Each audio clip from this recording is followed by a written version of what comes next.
beaucoup de personnes m'ont demandé qu'il faut que je fasse une vidéo sur le budget personnel, ce que nous appelons en, en éducation financière la gestion personnelle des finances. Et j'ai bien voulu faire cette vidéo pour aider toutes les personnes euh, qui ne maîtrisent pas encore la pratique de la gestion personnelle des finances. Alors, ma communication va se tenir sur une théorie que nous connaissons tous, ou bien soit si nous ne connaissons pas cette théorie, beaucoup de personnes en parlent. C'est la théorie de 50, 30, 20. La théorie de 50, 30, 20. Alors, cette théorie stipule simplement que lorsqu'on a un revenu, lorsqu'on a son revenu, euh, il faut utiliser 50% pour tout ce qui est nécessité et il faut utiliser 30% pour l'investissement et utiliser 20% pour ses loisirs et ses besoins quotidiens.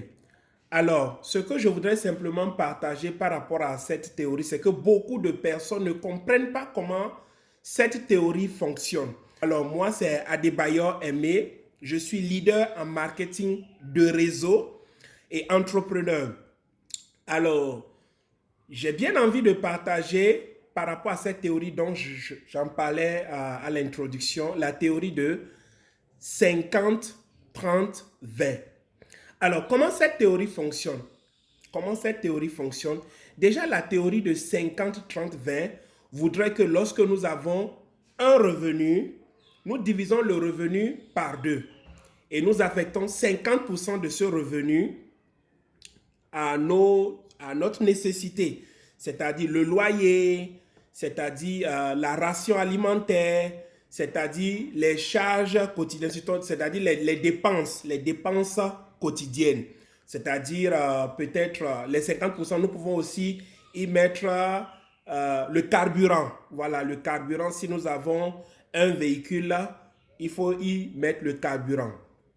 Alors, dans cette théorie, il y a 30% que beaucoup de personnes affectent pour l'investissement et il y a 20% que nous pouvons affecter par rapport à nos loisirs, aller au cinéma, aller au restaurant avec la famille, parce que ce n'est pas parce que nous voulons investir qu'il ne faut pas mettre à l'aise la famille.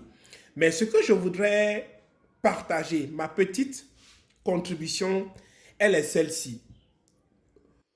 Ce que nous devons comprendre et ce que nous devons retenir, c'est que dans cette théorie, nous devons progressivement réduire nos dépenses. Qu'est-ce que je dis? Je reprends.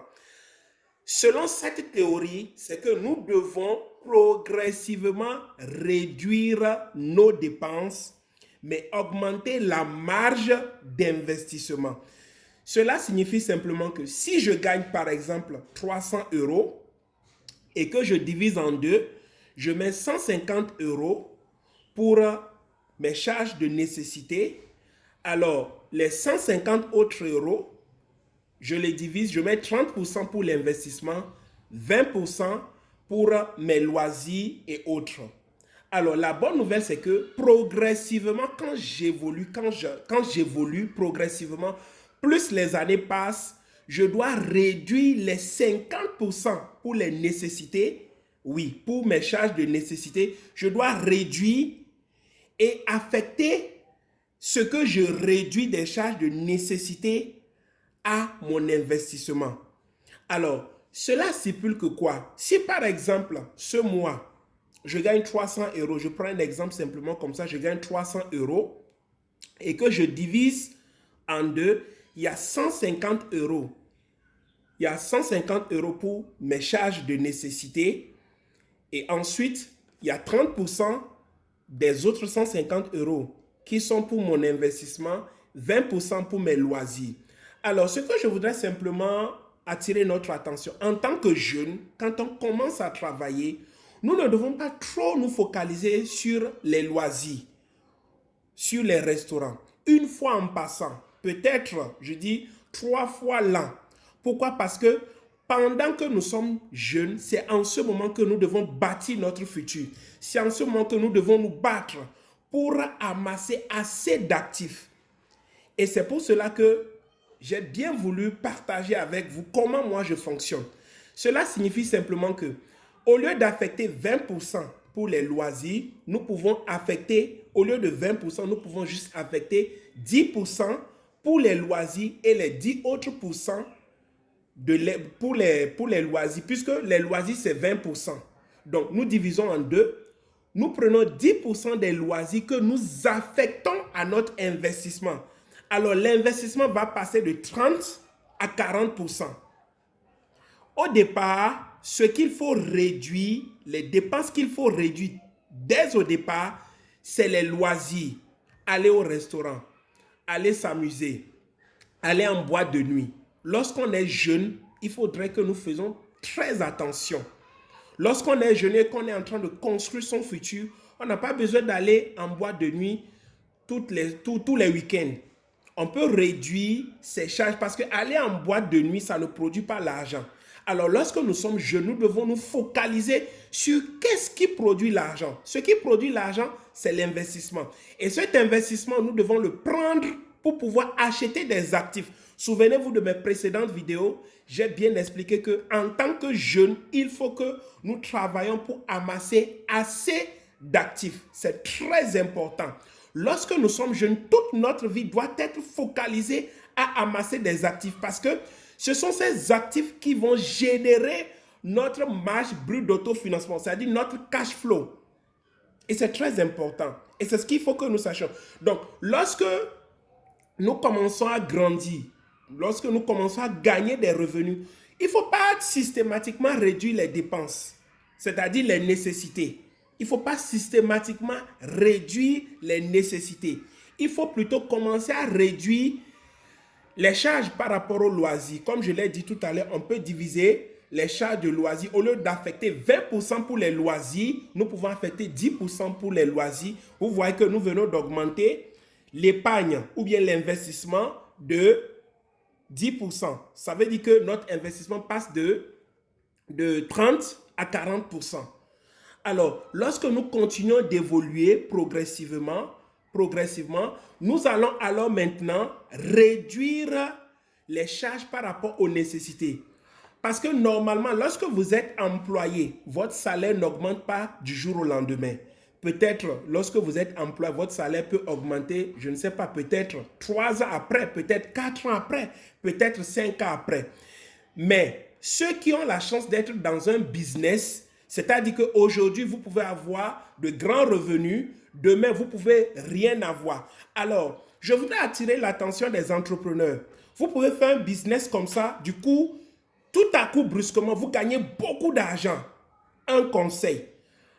Lorsque vous faites un business que vous ne vous attendez pas, vous gagnez beaucoup d'argent, divisez cet argent que vous avez gagné dans le business, au moins divisez cela minimum par 2. Vous affectez la moitié pour votre investissement, pour le compte investissement. Je suis toujours dans la théorie 50, 30, 20. Mais notre objectif, c'est que quotidiennement, de façon mensuelle, nous devons augmenter les 30% qui sont affectés pour l'investissement. Puisque selon la théorie, 50, 30, 20, 50% pour les nécessités, 30% pour notre investissement, 20% pour les loisirs. Alors, le but, c'est d'augmenter progressivement notre investissement, de tel que notre investissement puisse passer de 30, peut-être à 50%, peut-être à 60%, peut-être à 70%. Alors, je voudrais éclairer la lanterne. Peut-être certaines personnes vont me poser la question, mais ceux qui ont les dettes, comment ils peuvent s'en sortir? Alors, premier conseil que je voudrais partager avec des gens qui démarrent déjà avec des dettes, c'est de tout faire pour éponger les dettes. Je ne parle pas du crédit. Il y a une différence entre la dette et le crédit. Le crédit, c'est ce qu'on obtient à la banque dans le but d'investir.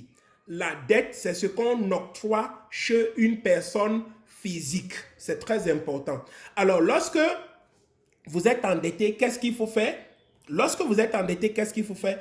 Première des choses, c'est de réduire les 50% qui sont affectés pour notre nécessité.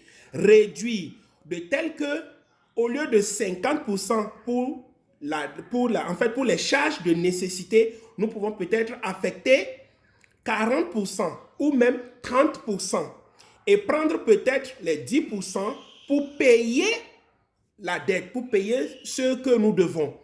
Alors, lorsque nous sommes endettés, nous pouvons utiliser aussi les 20%, c'est-à-dire les 20% que nous avons affectés pour les loisirs, s'il vous plaît. Nous pouvons l'affecter pour payer nos dettes.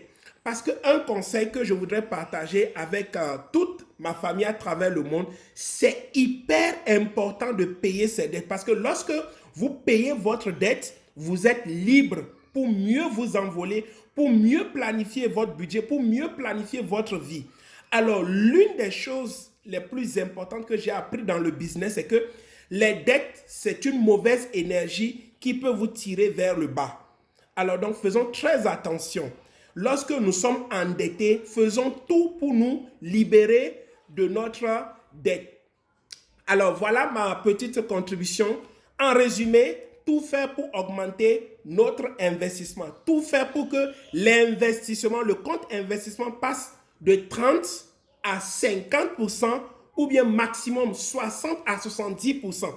Pourquoi? J'explique. Généralement, ceux qui sont dans les business, plus nous évoluons, si vous avez un bon business, plus vous évoluez, plus ce que vous gagnez augmente normalement.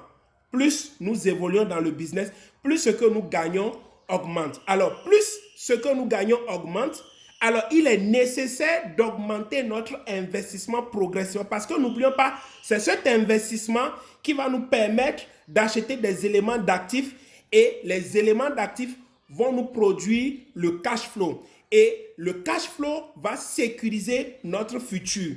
Parce que ce cash flow, nous pouvons l'utiliser soit pour acheter les actions, soit pour investir dans l'immobilier. Alors, ma communication aujourd'hui, c'est de dire la théorie des 50, 30, 20 doivent nous permettre de mieux gérer nos finances. Et l'important, c'est qu'il faut toujours augmenter sa marge d'investissement pour pouvoir acheter plus d'actifs. Alors, si vous avez aimé cette vidéo, n'hésitez pas de partager autour de vous, liker et partager. Rendez-vous dans une prochaine vidéo pour un autre thème.